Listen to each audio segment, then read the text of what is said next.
Notre pays est en voie de clochardisation. Elle est là, elle est à notre porte. Clochardisation de nos collectivités.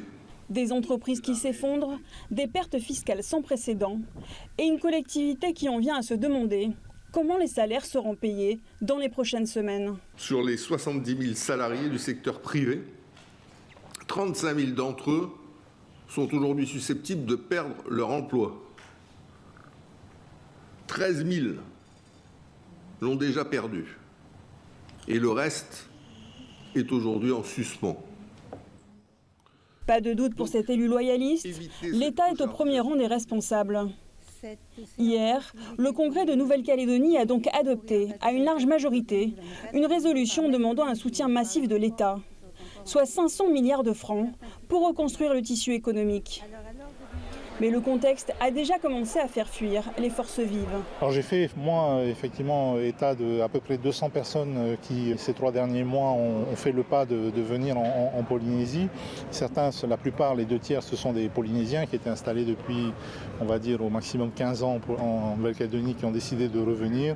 Il y a aussi des Calédoniens qui travaillent dans des groupes qui ont un pied en Polynésie, un pied en Calédonie, qui sont là. Alors je ne sais pas s'ils sont là de manière temporaire.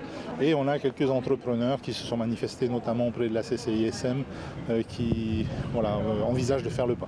Cette vague de départ liée au contexte institutionnel, Philippe Schill, lui-même fin connaisseur du Caillou pour être né là-bas, l'avait anticipé en 2021. Alors rapporteur d'une mission d'information de l'Assemblée, il avait sollicité l'Institut Quid Nova pour enquêter sur l'émigration potentielle de la Nouvelle-Calédonie vers la Polynésie française. J'appréhendais déjà à l'époque que ce qui se passe là-bas ait des conséquences ici en Polynésie française.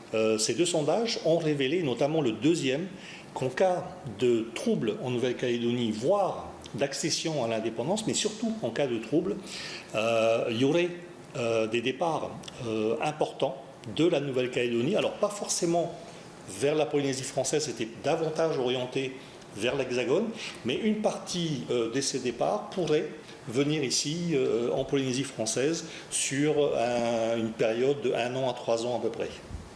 Les résultats de l'étude avaient alors mis en lumière le déplacement éventuel de 216 ménages ayant de la famille au Fénois, soit 780 personnes, et de 3000 ménages n'y ayant pas d'attache, soit 9000 personnes.